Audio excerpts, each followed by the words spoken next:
Good evening, ladies and gentlemen, boys and girls. Welcome to the 2025-2026 season of Full Court Thrylos. Here with me, Dimitris, Ioannis, and we've got a new guest for this year, Costa. I'm sure you all know. We're a couple of weeks into the season, but today's our first episode of Full Court Thrylos after Olympiacos' Euroleague lost to Efes at CEF, where we lost by 78-82. We're going to talk about the game. We're also going to be talking about the first couple of games that we've had so far this season. That's included already a trophy, a couple of wins in the Euroleague, a win over Panathinaikos in the league, and a bit of chat about our summer and how we found Olympiacos' transfer so far this season and what we're pleased and what we want to see more. But yeah, without further ado, Ioannis, take it away. How are you feeling after today's loss? This will be a little unpopular given the tendency we have as a fan base to catastrophize, but I feel relatively fine by it. Obviously, there's still things to iron out. There were no team realistically had a preseason. Everyone's losing games. Fener just lost by more than 20 points to Dubai, right? Teams are losing games. Teams are still figuring it out, honestly. And I think what I saw today, which I liked, was that we didn't seem to block as much offensively as we did in the first couple of games. And there were long stretches against Madrid and against Baskonia where there was absolutely nothing happening on offense, and it just seemed like we couldn't get anything at all. Today, I feel like we got, we were more consistent in our offense, and we kept getting shots. Some of them just weren't falling, but that's fine. We still have injuries. The team is still figuring it out. I'm encouraged by what I saw from some players, and broadly speaking, I think it's too early to make big assumptions about the season. So I'm not that disappointed by today's loss, personally. Costa? I love having Ioannis on the show because he has this different lens when he's watching Olympiacos. He's always calm and collected, and I've never seen him lose his head, bro. Never. I think he's just always kind of try and find positives out of negatives. But yeah, so this should be interesting. I'm not overly disappointed because I wasn't expecting to win today's game. I thought that the derby on the weekend, I wouldn't say it drained us, but it took out a lot of energy playing with one pure playmaker that joined essentially 2 weeks ago. And as was just mentioned, we struggled in the first two games of the Euroleague. We had lights out first quarters against Baskonia and Real Madrid, and then just we were blocked the rest of the game. We managed to win in Baskonia in a crazy up and down game, fast paced. Madrid, okay, it's a hard place to go. They have a better team than last year, but tonight I am a little bit disappointed because they gave us, we gave it a good shot. Again, with all the difficulties that we have right now in the team, without Walkup, our floor general, without Fournier, I'm sure we're going to talk about Keenan Evans at one point, but he's obviously somebody we're gambling on, and we'll come back to that topic later. Everybody's talking about that, but yeah, disappointed that we couldn't close it out in crunch time. I think we had the opportunity to do that, and I was listening into the timeout before the drawing up the last play, and Bartzokas said to Vezenkov, "You're going to come through the slip at the top of the perimeter, and you have to look. Is Dorsey open? Is Peters open? Who's got the best shot?" And I just felt like, that wasn't the best shot to take. And that was my thing. I was like, okay, I'll be happy if we ended tonight's game with an open shot. In or out, it doesn't matter as long as we drew up the play and we got we created the best shot that we could to tie the game in the end and take it to overtime. We didn't do that, so I'm a little bit disappointed. But in the grand scheme of things, we're at 2-2 record. And we play Maccabi away in a couple of days' time. We can go 3-2 up. Milutinov was rested today, in my opinion. He didn't get more than 19 minutes. So I think there was also a little bit of, time management in today's game as well. So a little bit disappointed, but, not the end of the world. I'm with you guys. I'm sort of the same. I'm not hugely disappointed. I'm a little bit disappointed because same as you, Costa, I wasn't expecting us to go in and win today after the game on Sunday. But I did think the game was there for the taking. And I think we are both the better team and the more experienced team. And we were playing at home. So if either team would have won that game at the end when it's all on a knife edge and it's been going back and forth, then surely we had all of that weighing in our favor. And we didn't manage to capitalize on that, which is what I'm disappointed with. Because if it was like a game like with Madrid where we were just absolutely disgustingly poor in the second half, and particularly in the fourth quarter, I'd be like, yeah, we didn't deserve that. But today, it was there up until the final second, and I think we could have come away with it just like we did in Baskonia. And that's what big teams should be doing, unfortunately, because every game matters. Now, but at the same time, start the season, and I do think that we're only going to get better, and we're missing a lot of big players. Like at some point, they panned over to the injured section of the bench, and there's like 4 starters and 1 sixth man in McKissick, because you've got. And we were expecting McKissick and Fournier to be. Yeah, you're expecting Fournier, McKissick, today, which obviously McKissick would give you what in a game like this, coming off an injury, would give you what 7-8 minutes, but of X factor minutes, and then you'd have Fournier, who hopefully would give you at least 10, 12, 15 points that he creates on in and of himself, which would have won us the game. But it is what it is, and ultimately, it's not the end of the world. Like, it's a marathon, not a sprint. Let's go deeper into the game. You touched upon it, Costa. I agree with you, but let's go to Ioannis first on this. Costa spoke about that last play and drawing up that last play and how it didn't exactly go as coach wanted it. I didn't think that was the right shot. Vezenkov isn't a killer in the same way that Dorsey and Peters is when it comes down to shots like this. I think he's our best player. He's our best scorer. I'm not doubting that. Your face looks as if I've said something crazy, but he's not the game-winning shooter. He doesn't have that, which in my opinion belongs to either Dorsey or Peters on this team. But that's a separate one we can chat about. What I wanted to ask is, I believe that, and I think Costa was saying this via text as well, especially in that fourth quarter, our offense was poor. Like, we were not making right decisions. And there were moments where it just seemed like there was a blackout. At least to me there was. What do you think? Especially off the back of how good we were throughout the game up until that point. Yeah, I mean, I think first of all, I want to address that Vezenkov point and the final shot. I actually wasn't upset with the final shot for a couple of reasons. I think the first one is the elephant in the room, which is that you were expecting a foul. It didn't come, fine, but had it come with 4 seconds to go, now you're chasing the game. Now, okay, let's say you make the first one, you have to forcefully miss the second one, get the rebound. Like, that is a very, very difficult scenario to come away. So you do kind of have to rush it a little bit. As far as shooting a contested three, I think Vezenkov is probably the best player in the league to shoot a contested three. I mean, you just think about the shot he hit against Madrid in Madrid to send us to the Final Four, that big arching three. You think about the three he hit against Baskonia earlier this season, in the last 2 minutes of the game. Vezenkov does hit contested quick release threes all the time. It was slightly off balance, but, given the context of, okay, Dorsey has been ice cold the entire second half, hasn't been able to buy a bucket at all. He's just missed from the top of the key as well when we were down one, right?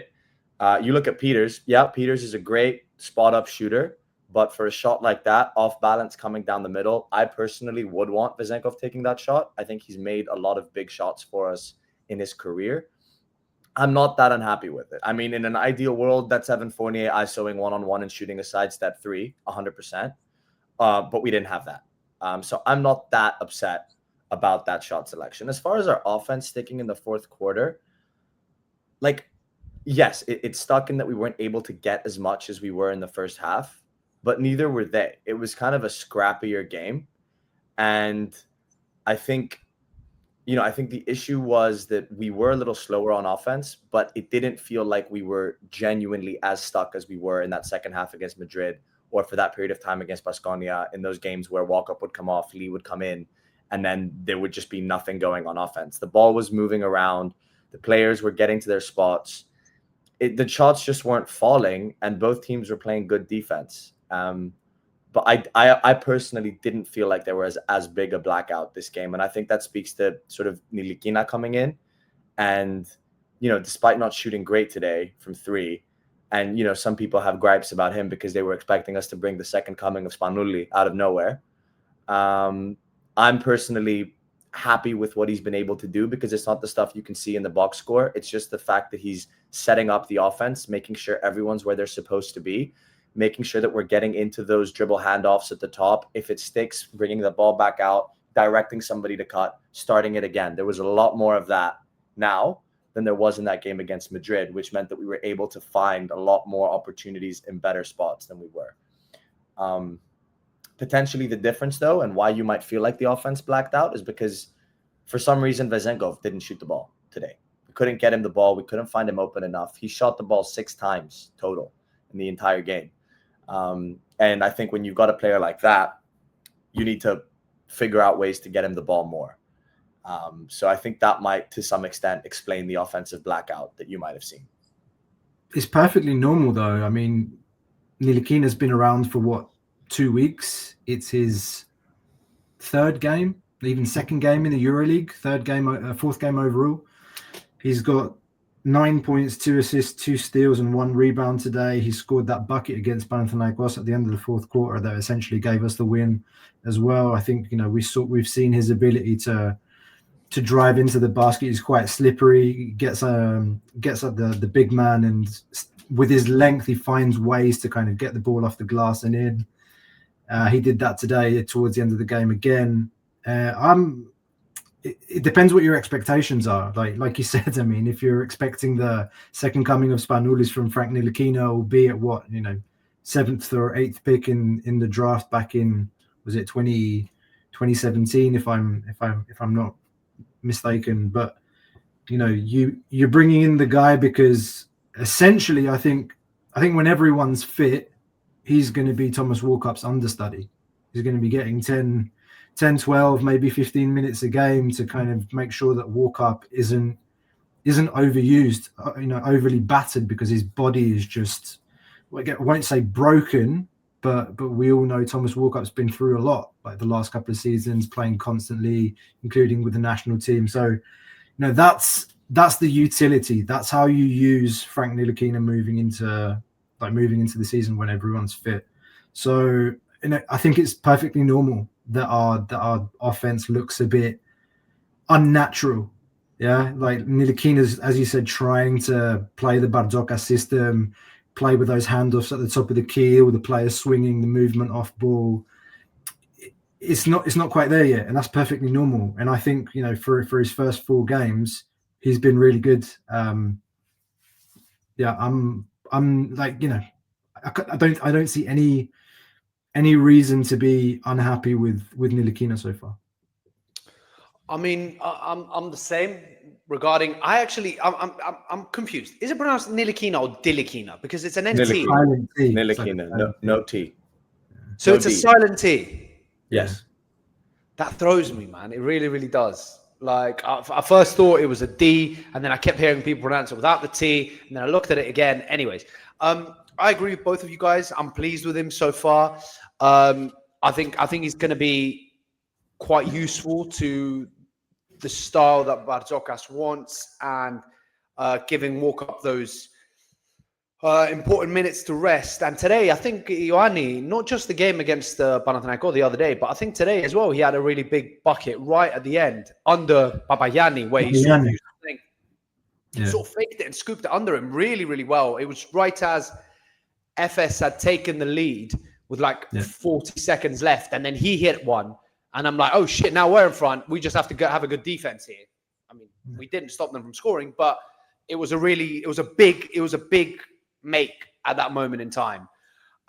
So I'm really pleased with him. But I mean, you guys both touched on him So I'm going to leave that with you. I want to talk more about someone who's even impressed me even more. And today, the amount of times I kept saying this, Tyson Ward, my God. We talked about it on Sunday, man. We talked about it on Sunday, but today, I think I said about 3 times, he's been excellent. He's been impeccable. Today he was brilliant. He had 1 turnover at the end when he tried that like really fast skip pass over to Peters in the corner. But it wasn't a skip pass, it was a wraparound pass, wasn't it? Anyways, but he was excellent. Really, really, really. Like, I know I sound so surprised, but I just didn't expect to get the second coming of Giannis Antetokounmpo playing point forward. Like, he was bringing the ball up. He's what? He's a 3. And he was bringing the ball up and playing point guard. And he got, what, 6 assists? 6. No, 6 assists. After 5 on Sunday. 7 assists. Career high. 13 points, 5 rebounds. 7 assists, yeah. He finished he just missed out on man of the match behind Vezenkov. Vezenkov had 19 PIR. Tyson Ward had 18 PIR. And my thinking is, if he hadn't had that turnover right at the end, I think he would have finished man of the match.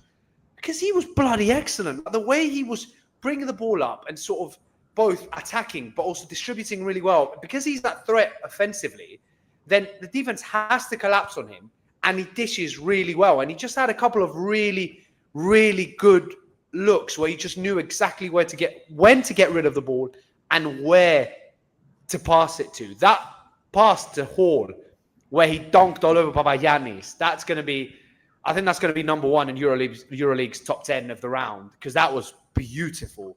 But the timing to dish it right before the charge comes to the offensive foul, because you're seeing the defender come and he manages to get it off at the perfect time, just as Papanikolaou is also collapsing, was just one of many excellent reads that I think he had today.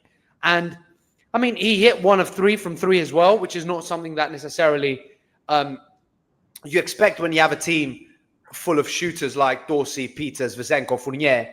Having Ward as an extra threat just adds another dimension as well.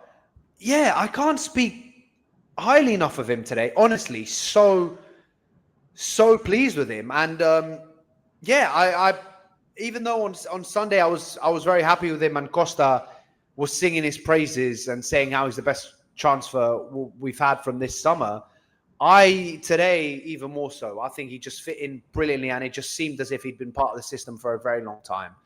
I'll let Ioannis go on this one first, just because Costa, you spoke about him on Sunday. What are your thoughts, Tyson Ward? Am I crazy in thinking he was brilliant today? No. He's a great, look, he brings something different, which is a combination of length and ability to push the ball downhill. I think Bartzokas spoke a lot, and it was evident last year that we just weren't athletic enough. We didn't run the floor enough. We didn't push the pace enough. And somebody that always did that for us was McKissick, but he was the only one really that could, go vertically down the floor and attack the rim, put pressure on the rim, force defenses to collapse so that you can get open looks outside. And I think Ward does that. He combines that with good court awareness and knowing when to make the right pass. He did it in the derby. He gave a great, I think, pick and roll assist to Milutinov. He did it again today. Gave a great pick and roll assist to Hall on a lob, and then did it again, obviously, with that handoff you were just talking about, Dimitri. I think, he's a smart player. He's a player that's fitting into the system. He makes the right reads. I think the best read he made the entire game was actually when he got the ball on the wing, wide open, and then made the extra pass to Peters in the corner. Most players would have taken that shot. In fact, a little bit later, Tyler Dorsey got the ball open on the wing instead of handing it off to Peters, who was about 2 meters next to him, wide open. And at the time, I think 3 for 3 from 3, Dorsey took the shot. Ward didn't. He's fitting into that. So he's fitting into the system. He's learning how to play. I think he's young. He's excitable. And he's very excited to be playing for a team like this. And obviously he gets the crowd engaged, as we saw on Sunday. So I just think, I think he's been great. I think he's done exactly what you've asked of him so far. He's got a quick release. So if the ball swings to him, he'll just release it. He does that thing where, in basketball, this is a little bit nerdy basketball talk over here, but, they always say that if the ball comes to you, most shooters will dip the ball to gather momentum and then bring it up. right? And the best shooters are the ones that can catch it wherever it gets thrown at them and just immediately release it, because that obviously reduces the time. Sasha does that very well. Klay Thompson did that very well. Ray Allen did that very well. And that's something Tyson Ward tends to do. When you see him, he gets the ball, he just immediately releases it. He doesn't bring it back down, which saves a second. And that second is the difference between an open shot and a contested one. So, you know, for me, I think he's a great player. He doesn't need the ball in his hands too much, pushes the pace, knows how to pass, knows how to finish around the rim, draws fouls. That's a big one he did today. Put pressure on the defense, drawing fouls, put the third foul on Osmani in the first quarter or in the second quarter, which was important. So yeah, I've probably spoken too much on this, but honestly, like, couldn't be happier with him. Costa, I'm guessing you agree, mate. It's a perfect regen for Kostas Papanikolaou. Almost. I mean, you can't clone. If Papanikolaou and Niklisic had a baby. I mean, I think people forget what Kostas Papanikolaou was like when we signed him. Was it 15 years ago? Like, he was like super athletic, energetic, like driving to the basket and dunking with mania, like, as you say in Greek. Really exciting player to watch. And, you know, I think we all know Kostas Papanikolaou for his basketball IQ as well. And I think Tyson Ward's super interesting, man, because he's obviously coming from a team as well that played a completely different style, different type of basketball to Olympiacos. Obviously, you know, Paris, they were a team that just, you know, run and gun up and down the court. We saw that with Baskonia adopting that kind of style. More teams in the Euroleague doing that. And his transition so far to Bartzokas ball is, I won't say seamless, but very, very promising. And I'm not saying seamless or perfect or kind of getting ahead of myself, because I still think he's around 60-70% of what we have to see. I still think there's more. There's more coming from Tyson Ward. It is all a question of fit. I think because of the injuries that we've had the start of the season, we've seen him in that role, having the ball in his hands and like playing the point forward. I think we were playing at one point with Saben Lee on the floor. Tyson Ward was still bringing it up. Yeah, so Saben Lee was on the floor. Tyson Ward was on the floor. Peters was there. Papanikolaou and Donta Hall. And you're like, who's bringing the ball up? It was Ward. Yeah. I think that's special circumstances now. But I'm interested to see, like, in general, again, like, when everyone's fit, like, where does he? I mean, his natural fit's going to be at the 3, right? And then how is that gonna just play out with, you know, Bartzokas has a lot to think about, man. So we've seen at the start. I'm going on tangents here, but we've seen at the beginning of the season his go-to, like, starting 5 is, you know, Walkup, Dorsey, Fournier at the 3, Sasha and Milutinov. So then I'm not sure if that's the right starting 5 for me. I think Dorsey and Fournier on the floor at the same time is for special circumstances in the game where you're really, like, looking to just play, like, full offense. It's not the most balanced starting 5. I think it will balance out when, like, Fournier returns to the shooting guard position and you got Ward at the 3 and walk up, like, bringing the ball up. But yeah, man, it's you know, nice problems to have. Obviously, like, you know, coaching's not my job, but Bartzokas has got, and this kind of brings us to one of the, like, hot topics of the whole summer, and, like, you know, what Olympiacos fans are still talking about today. The roster, like, is it good? How good is it? Is it good enough to win the Euroleague? Do we need a Misic / Mike James / whatever, you know, pure shooting guard to come in and take over games, or are we good as we are now?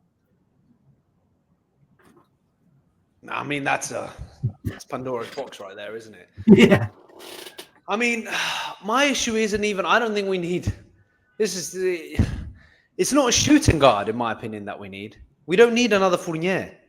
We need a point guard who can score. A point guard who can create his own shot. We need someone who can bring the ball up, have it in their hands, distribute, but also play like a scorer. So, yeah, Spanulis, Mike James, Kendrick Nunn. We need someone like that. We don't need another Tyler Dorsey who is just going to catch fire and just drill the threes. I think we need offensively someone who's got the mind of Walkup and the shooting of Fournier and Dorsey into one, which I know Ioannis laughing at me because I'm asking for literally the impossible. But No. I think we need a combination of those two positions. Because we if we have just him. had who is it? I think it's Keenan Evans. Yeah, but Keenan Evans, bro. I mean, But Keenan Evans.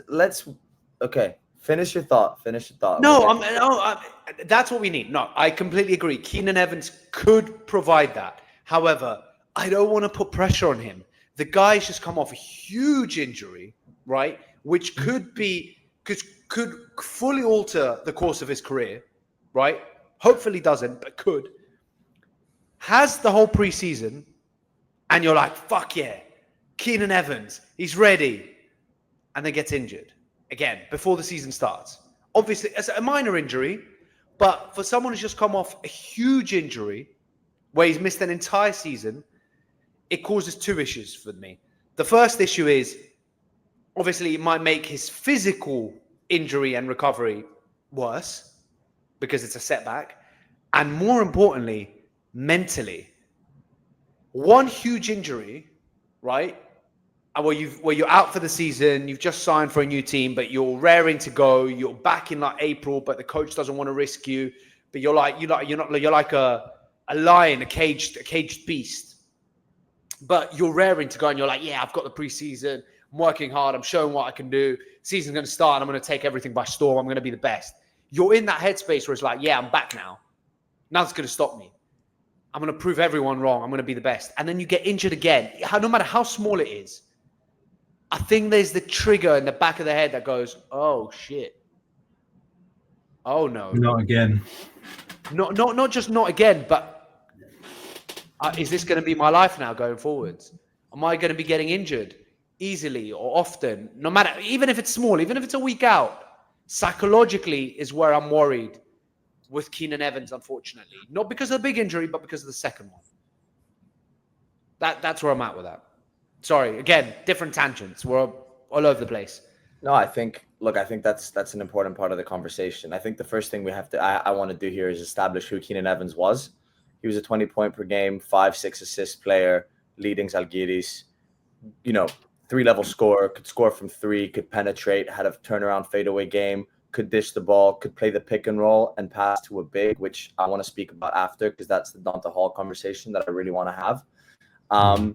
I think that's who he was. He's had two huge injuries, but the injury he had this time was on his other foot, and it was a result of favoring that one psychologically because he didn't want to put too much pressure on the injured one.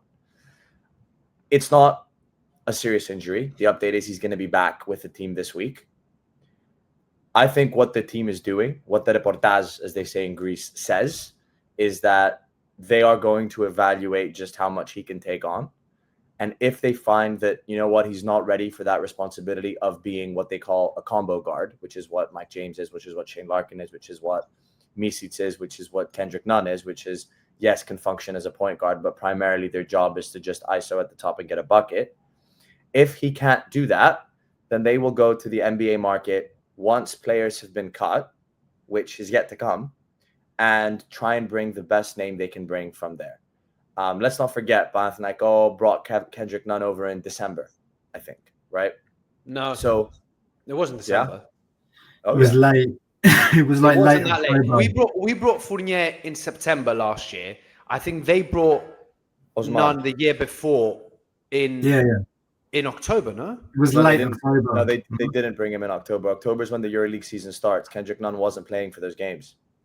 Yeah, I think he came end of October. Wait. I'm actually looking this up now. 31st of October. He signed on the 31st of October.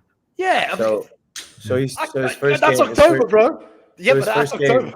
So his first game would have been what, a month from now? He signed.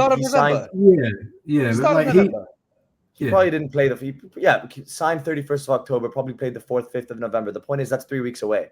right? Yeah, Like there's there's definitely still time for that to happen. I do think we need to evaluate Keenan Evans because look, the guy's a 28, what is he, 27, 28-year-old basketball player. You know, we can talk about his psychological makeup all we want, but we don't really know until we actually see it, right? A lot of players have come back from big injuries in the past. Let's see what he does. I'm not ready to give up on him yet, and I don't think the team want to give up on him either. Remember, we don't have to put all the pressure on his shoulders immediately because we have Walkup, Ntilikina, Fournier, Dorsey, McKissick, Ward who can play the guard, and we've got Lee who can play the guard. That's a lot of guards you already have, right? The most you would ask of him for this year, you can tell him to be Nigel Williams-Goss. And guess what? If you can't do that, then Ntilikina will fill in some of those minutes. But sorry, I said Ntilikina there. The point is, look, I think we can't make broad sweeping assumptions about what we have or don't have until we actually see him and until we give him a few games, because I believe in him as a player. So let's see. But the main other thing we need, and I want to talk about this too, because this became evident, and I think this is a bigger problem than at guard. We only have one real big right now, guys. We have one real big, and his name is Milutinov. Because for me, Donta Hall and Costa are not good enough. They're not the standard of what you need as your backup big. And I think Hall can be that. But the reason he isn't that is because right now we don't have a pick and roll guard who can find him when he's running at the rim in a pick and roll situation. And the only player that seems to be able to do that right now is Tyson Ward. Because the big thing that Hall does offensively is that he runs the rim and he can catch lobs. So if you have a point guard that looks for that and knows how to find him and put the ball where it needs to be for it to be caught, then Donta Hall can get you 6, 7, 8, 9 points in a game. But right now you don't have that, which means that Hall's not getting the ball in those situations. So all he is somebody that is afraid to make the pass to Sasha on the back cut, as we saw multiple times today. Sasha cut, Hall was holding the ball, and then he turned away and passed it to a guard. He can't make that pass. He's also somewhat of a liability defensively because he doesn't know the defensive system yet, and he's not catching lobs. So he's not really giving you what he needs to give you. So you don't have a backup big. It felt like when Milutinov wasn't on the floor, we didn't have a threat down there. And that's but we finished the game without Milutinov in, which is what I was confused about. Presumably because you needed Hall to guard the perimeter a little bit because he was moving faster. Milutinov didn't come in against Panathinaikos until the last 2 minutes. Hall was playing in that fourth quarter. I think it's purely a time management thing, knowing that we've got to travel tomorrow and play Maccabi away. I genuinely think there is a thought process there regarding Milutinov's time management. We all know that he's a player that's injury prone. I don't remember one season that he's been able to finish without any injuries. So that's something we need to take into consideration. I like Donta Hall as a signing. I think he gives us something that we've been lacking at the center position, notably athleticism, that game like over the rim. But we saw with Walkup in preseason that he was banging in like 15, 20-point games. Walkup's pretty good at reading the PNR, so I'm not so worried about that. I think what's becoming very, very clear to me is just, Costa Antetokounmpo was not the right option for third center. Yes, it's difficult to find somebody to come in and play that role and say you're not going to be the number one, you're going to be number 2 or number 3. I think Donta Hall fits the number 2 or number 3 position perfectly, but we needed something different. For me, Donta Hall and Costa Antetokounmpo, they have exactly the same characteristics, same traits. They're both athletic bigs. They don't have a post-up game. They can't shoot the mid-range. There has been that question about do we need another big, somebody that's kind of 4/5, 5/4. But who'd you get? Who'd you get to play that third position? Because you had him in Moses Wright, but either he wanted a bigger role, which I'd understand because he is better than that position, or we didn't want to risk it with his injuries, his health scare, which I don't think that would be it because we did trust him when he came back, and we're quite a trusting team. I think he's a better 2 than Hall. I would Well, have just yeah, I mean, The thing is, we've got to remember as well, the guy signed the contract with Zalgiris like before Foul got that big injury, and it was around the time as Milutinov hadn't signed a new contract, so he took it. He got an opportunity. Zalgiris is a great organization for me. I respect his choice, but it could have been different. He could have ended up being number one, like number two, for sure. Easily would have loved to keep him, but what it is. But to your point, Costa, I think Antetokounmpo does have one thing that Hall doesn't have, and that's a Greek passport. Sure. And I think if you look at the Greek finals last year and the year before, we had two. The same thing happened both years, which was that we only took two bigs to the finals, and then the second one got hurt. So we would end up with Milutinov playing 35 minutes a game. And I think Antetokounmpo just insulates you from that because you don't waste a foreigner position on the extra big. And you could just throw him in there for 5-10 minutes. So I don't mind Costa as the third option. I just think we needed a much better second option than and I think it might come, honestly. The problem is when and if Milutinov gets injured and Donta Hall becomes your number one. And I think our offense becomes very, very limited to those. I think we're going to see Peters at the 5 again, like we did a couple of times. If Milutinov is injured, we're not playing every game for the whole 40 minutes with either Hall or Costa.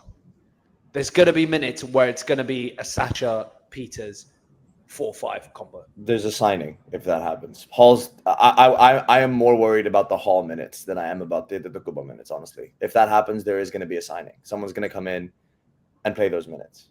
But this is the problem, right? With the Euroleague, every year gets better. It used to be that you had 5-6 teams that were clear of the rest, right? And you're like, yeah, they're the ones, 6 teams competing for the top 4 spots, and then 2 or 3 that are actually the favorites to win the whole thing, pretty much. Now, you have about 12 teams that you look at them and go, fuck, they're good. They're good. And they've got money, and they're signing players. And you're competing with a lot more people, with a lot more teams for players. You're not just competing with the NBA, you're also competing with teams like Zalgiris for players. Or teams like Partizan, which historically Partizan is a huge name, but we're not the same.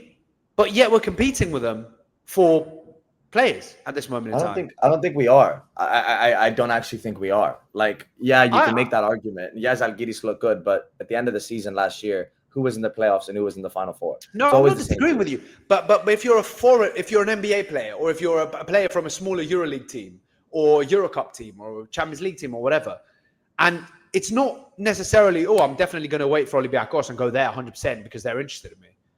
Like, it depends on what you value. Case in point. It depends on what you value, though. If you value winning and playing less, then you're going to go to Olympiacos. If you value getting big minutes and getting exposure, you're going to go to Zalgiris. But back in the day, I'm saying 5, 6, 10 years ago, that wasn't even a debate. It was always Olympiacos, no matter what. Now, there's actually a question to be had. And some players will go. There's just more competition for players. And because the squads are bigger, because there's more games, because there's more injuries. Do we have a 17-man squad, or am I tripping? 17, 18 man? 18 even. That's crazy. I mean, I understand why it happens. If you count Bornelis. Yeah, I understand. I fully understand why it happens. And thank God we have such a big squad. But that means less good players because a lot of people are buying them up, like other teams are getting. There's a lot of players. So why are we stuck with Saben Lee, bro? There's a lot of players. Why are we stuck? Saben Lee. Hindsight 2020. Saben Lee wasn't a bad signing at the time.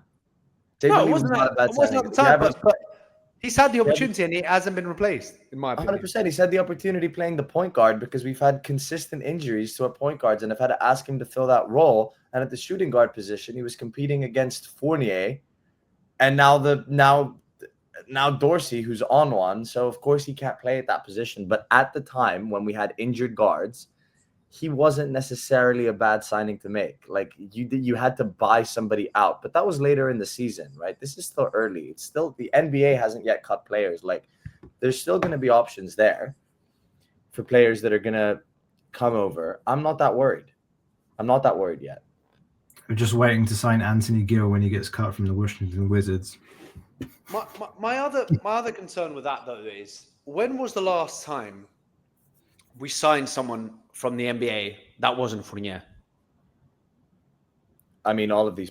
I think almost the entirety of our roster has played in the NBA.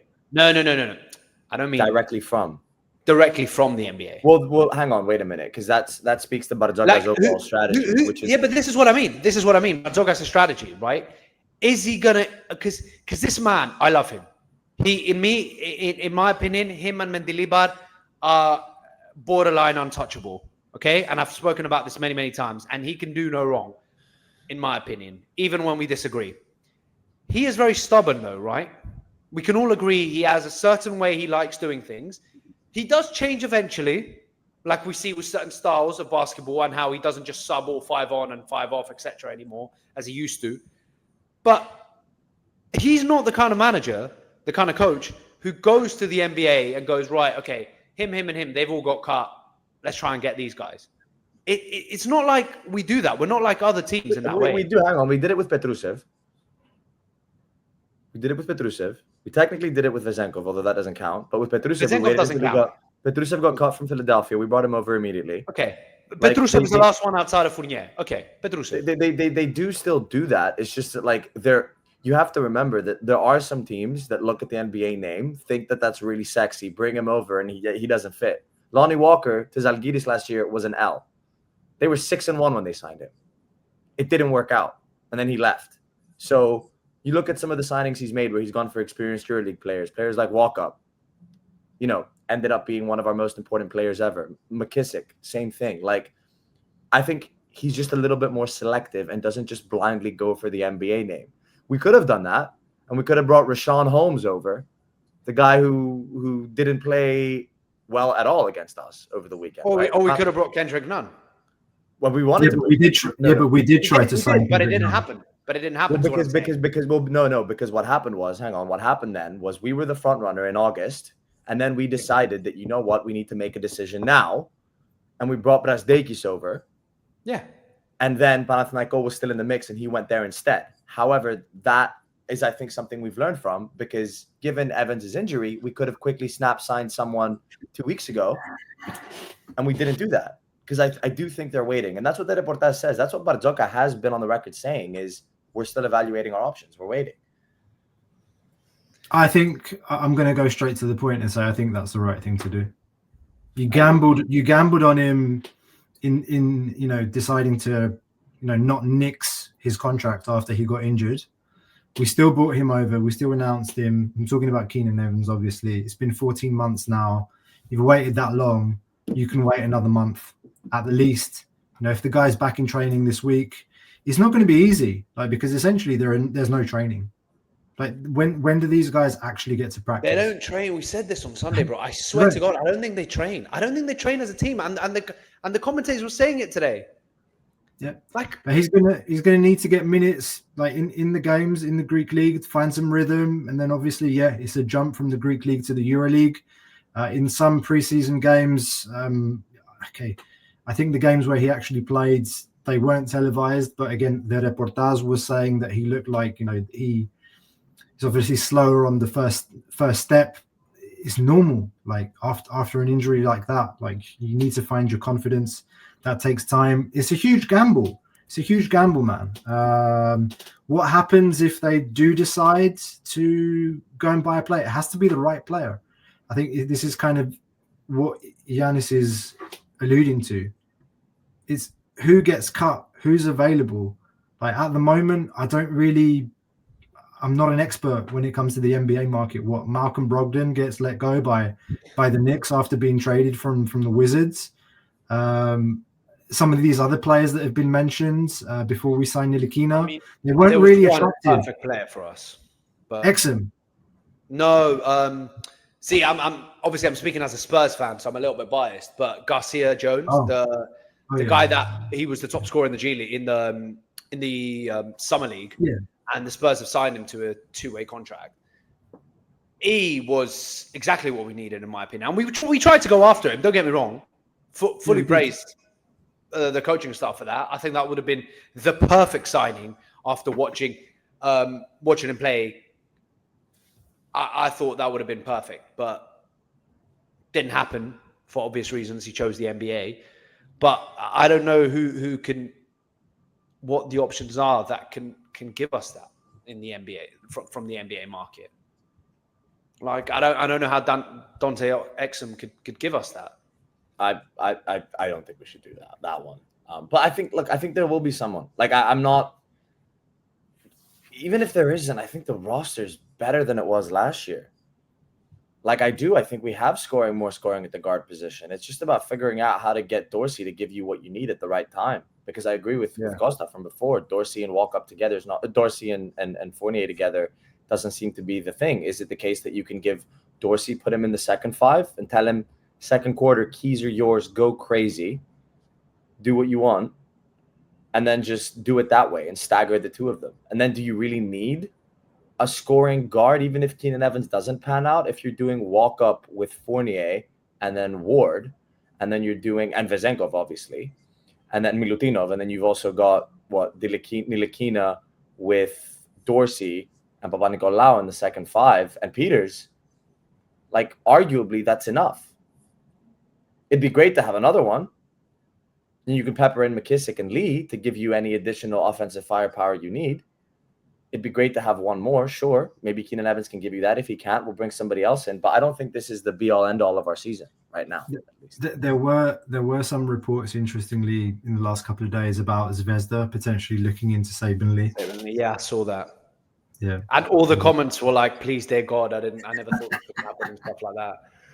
I appreciate his hustle. Like I think he's a two-way player, and the player that we were looking at the time when we brought him in was a guy that was dropping like 26, like averaging 26 points in the Turkish league, hitting like 30-point games, 40-point games, and I'm still looking for that player.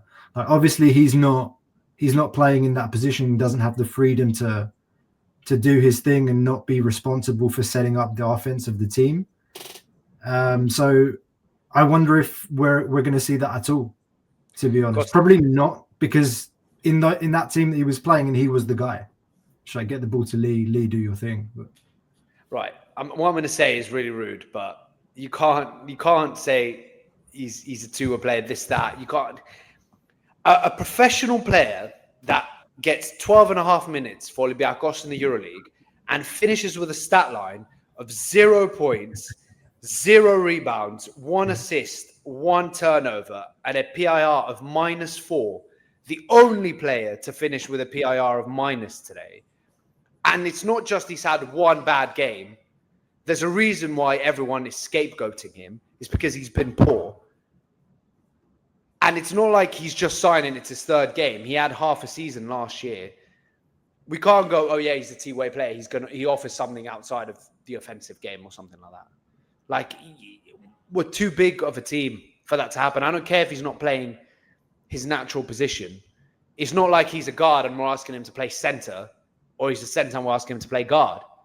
He's just, we're forcing him into playing a point guard position, but any decent guard should be able to give you a couple of valuable minutes in that position.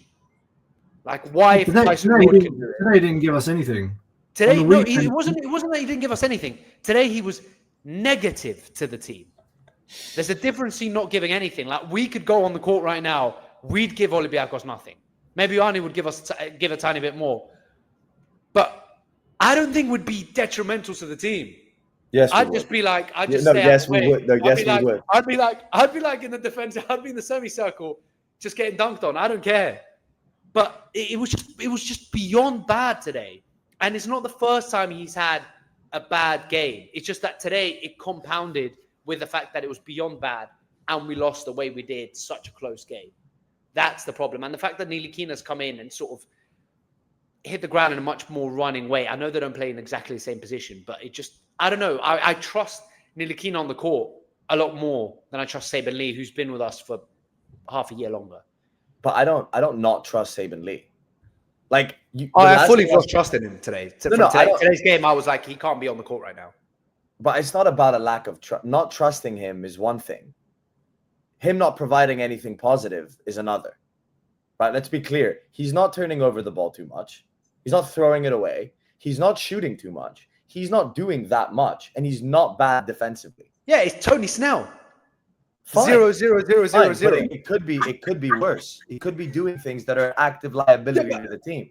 Ioannis, we're Olympiacos. We shouldn't be saying stuff like it could be worse, bro. You're We're Olympiacos, we've got you're going for the Euroleague. You're going to be the best team in Europe, and you've got your 3 top guards on the injury list. You got your 3 top guards, not one. Not so two, this is your opportunity. If you're not providing now, when are you going to provide? When Fournier, Walkup, McKissick, I'm missing someone who's injured. Keenan Evans comes back. Tyson Ward's been playing better than you. Ntilikina's playing better than you. Oh yeah. If you got to cut one, you cut him, no question. I'm not disagreeing with that. I think saying, that's something we would agree on.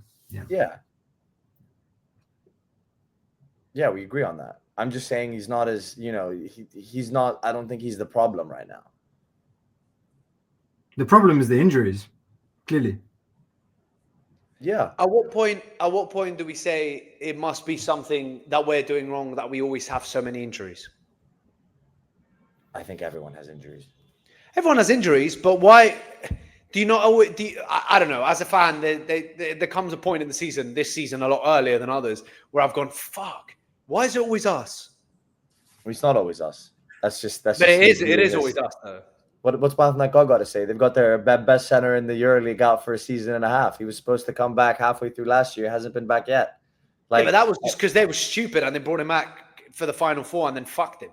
No, I've heard there's other things going there. But Papanikolaou doesn't happen often, at least in my opinion. It doesn't happen that often with us either.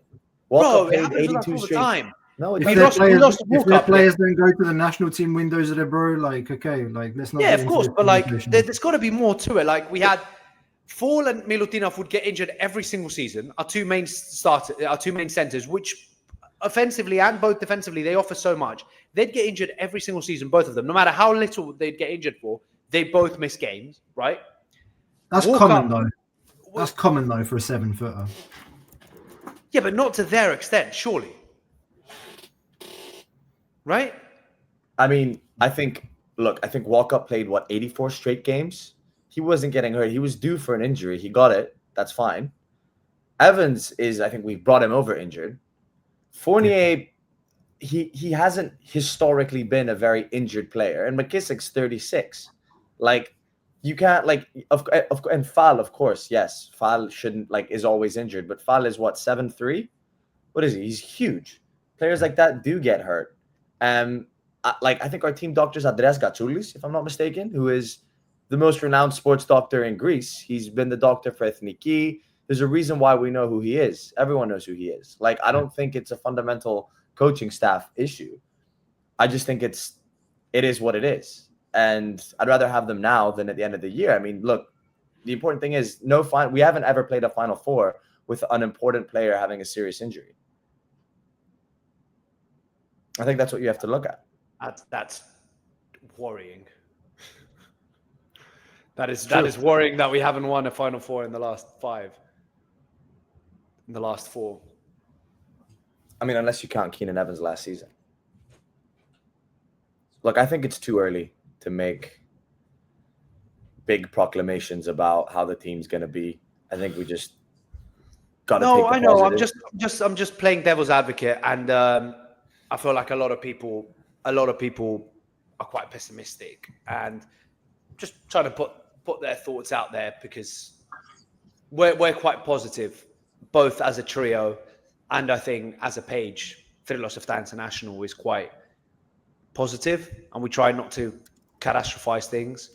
But obviously people have a lot of concerns and a lot of worries. And I just wanted to sort of, play that devil's advocate role. Right, let's finish off with something a little bit more positive, because I feel like I don't want it to be a downer. We've spoken about signing of the season. I think we all agree that Tyson Ward's been really, really impressive. But what about a surprise of the season? Something that we've seen, doesn't have to be with a signing, but it could be something the coach has done differently. something that the team has done differently with the way they hustle, the way they play on defense, the shooting percentages, anything? Has either of you seen something that you go, oh wow, that's a really positive thing that I hadn't seen last year and I wasn't sort of expecting last? Like for me, it would be outside of today, because I had the issues with today, but on most occasions, we've actually used Milutinov a lot more than we did in previous years. We play with our big a lot more. We're dumping the ball into him on more occasions and trying to get him to play the post position, which I'm really pleased about. What would you guys say is something that you've seen this year and you're pleasantly surprised with? Costa, please. I'm thinking, processing. You go. Okay. It's early in the day. Yeah, I mean, I'll go for the low-hanging fruit here. I'll go for Tyler Dorsey. I'm surprised. And I'm not just surprised by the fact despite the tail end of last year, despite the Greek finals, you're surprised. Yes, because it's very different. I mean, the Greek finals, number one, he had the Greek passport, so he was going to play more in.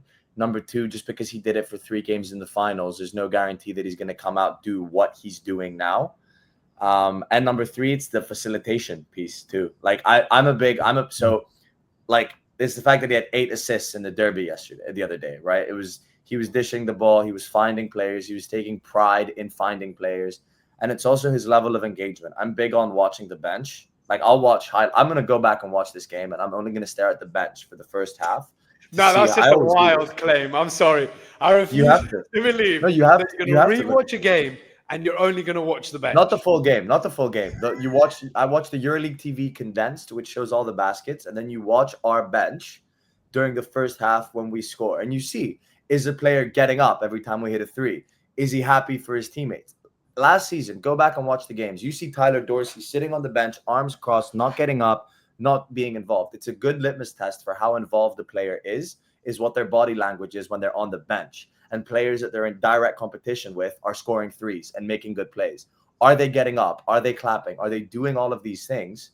Because when you play basketball, like these are things that you're supposed to do and you're supposed to do. The louder you are, the better you are on the bench. Just the better, like basketball is a huge momentum sport. It's a massive momentum sport, more so than any other sport, I feel like. And when you have an active bench that's getting up during a run, that's high-fiving, that's jumping over the barrier onto the court during timeouts, dapping everybody up, that shows how engaged the player is. And if somebody really isn't doing that, that really speaks to how unhappy they are in their situation. And I'm seeing Dorsey doing a lot more of that, which I'm using to assume that he's a lot more bought in and engaged to what the system is. I still think we need to figure out a way to use him better because he's a classic streaky shooter, like coming in first quarter, shooting like crazy, and then all of a sudden gets benched, comes back in, and he doesn't have it anymore. Yeah. So Bartzokas needs to find a way to better manage that and get it to come at the right time for us, because I think we're at our best when Vezenkov starts games like that. That's when we really beat teams by 30, by 40, is when Vezenkov comes in the first quarter and scores 15 quick points when he's hitting his 3s.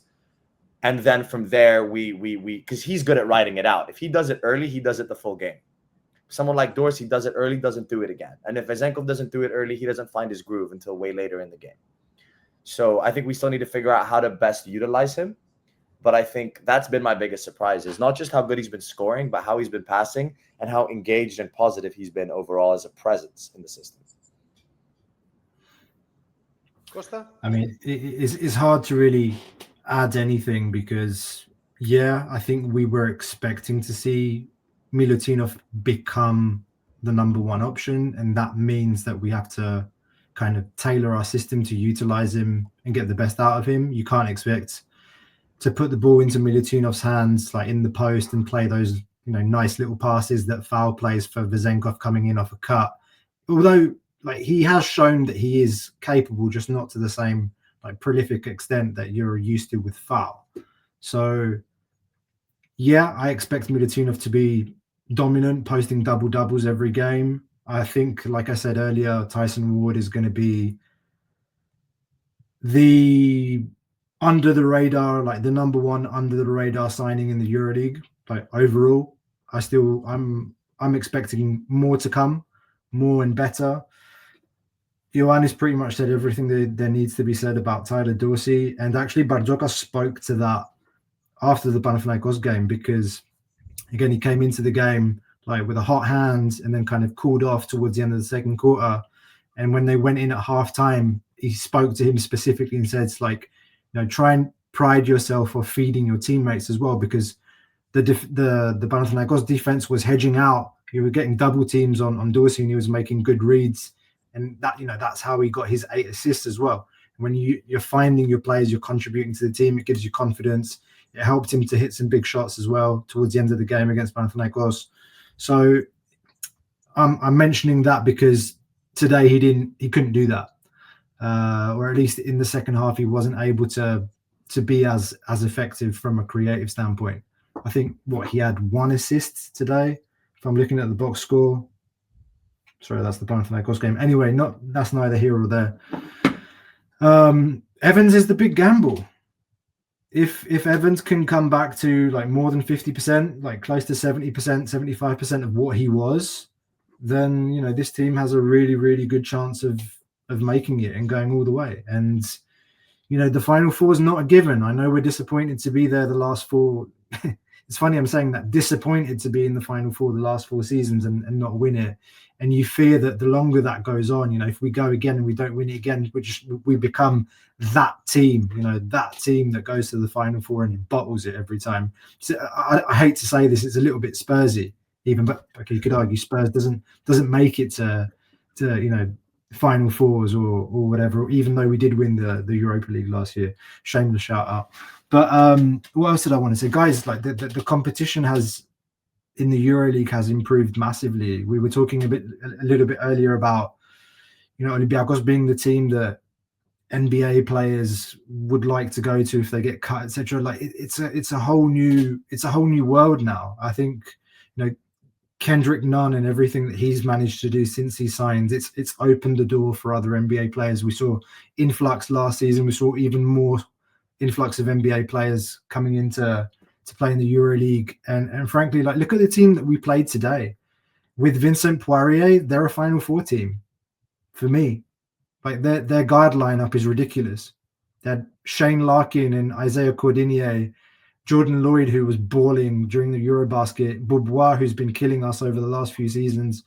I'm missing someone.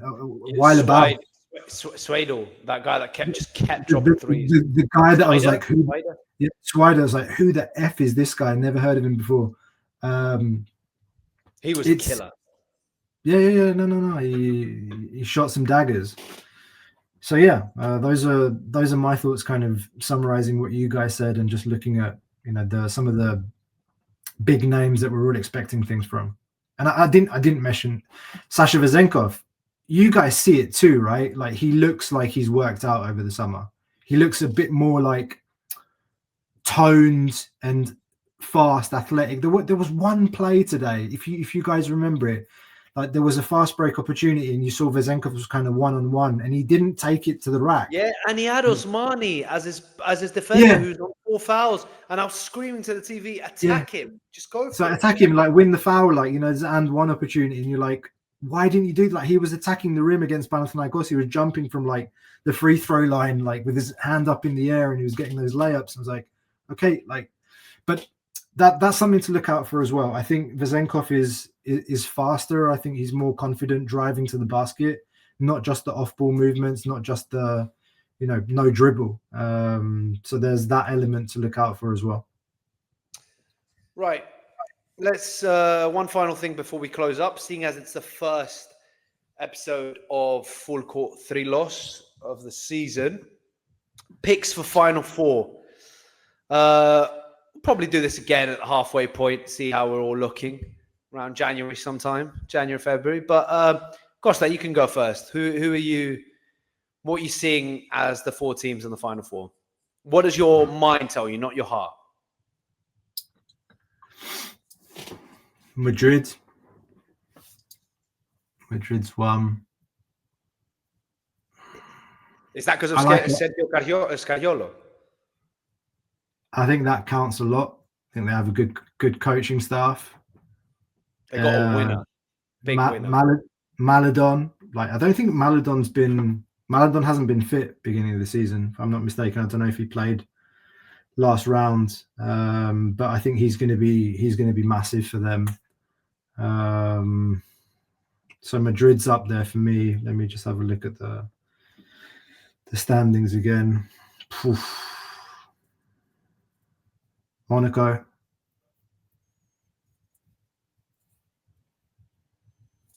I have to say us. I have to say it. I do genuinely like. I do have. And who's the fourth team? Fourth one's the hardest one, isn't it? Because this is going to be really controversial. You're either leaving out Panathinaikos, the home team, who arguably have a very winning coach, great squad, could be the best squad, or you're leaving out the reigning champions. This is huge. Yeah.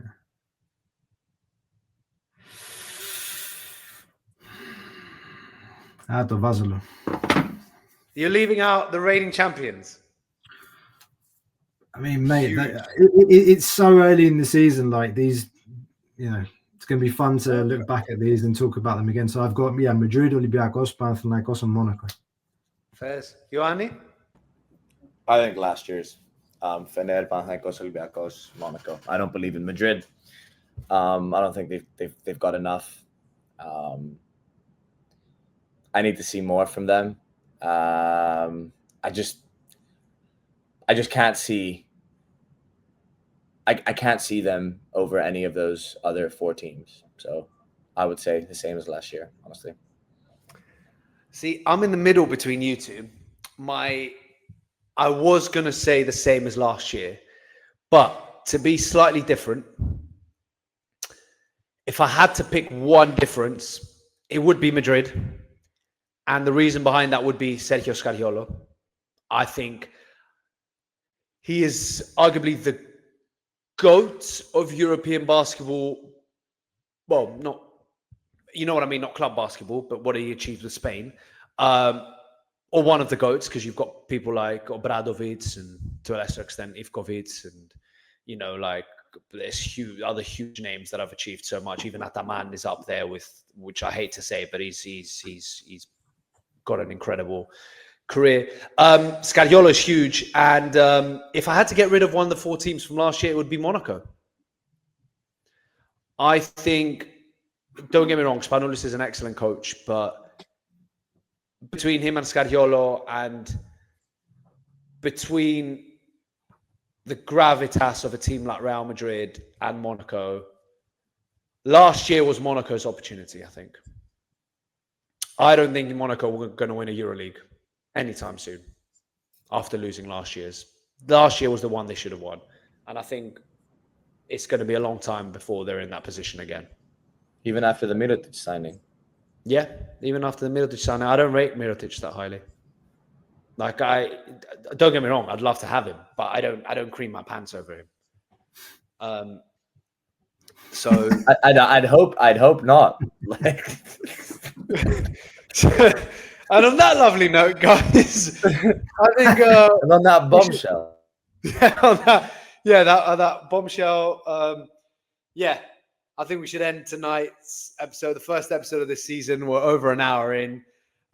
It's been a pleasure. We've talked a lot, not just about tonight's game, which has been, as we said, it was not something that depressed us, but a little bit disappointing in the way that he came. So on that note, I'll let you guys have your final thoughts and your final shouts. Costa, you want to take it away? Anything you want to say? We got a game in 2 days against Maccabi. Yep. Tomorrow the team's traveling, so more EuroLeague basketball coming up. We'll be back. Ioannis? My final thoughts, I'm going to echo something I feel like I say all the time on these things, which is just relax. Everyone's got to relax. Relax. Yep. I think the meme, keep calm and carry on, we should do an Olympiacos version, but it's your face instead. Just keep calm, guys. Everything's going to be relaxed. Last year, I didn't freak out until halfway through the semifinal when I realized we were going to lose. It's the only time to freak out. Yeah, let's try and forget that game. That was painful. Right, guys, it's been a pleasure. Thank you very much for watching. And there'll be lots more of these coming throughout the season. Next game, Thursday, so in less than 48 hours, I believe 9:45 Greek time, if I'm not mistaken. But yeah, been a pleasure, and have a good one.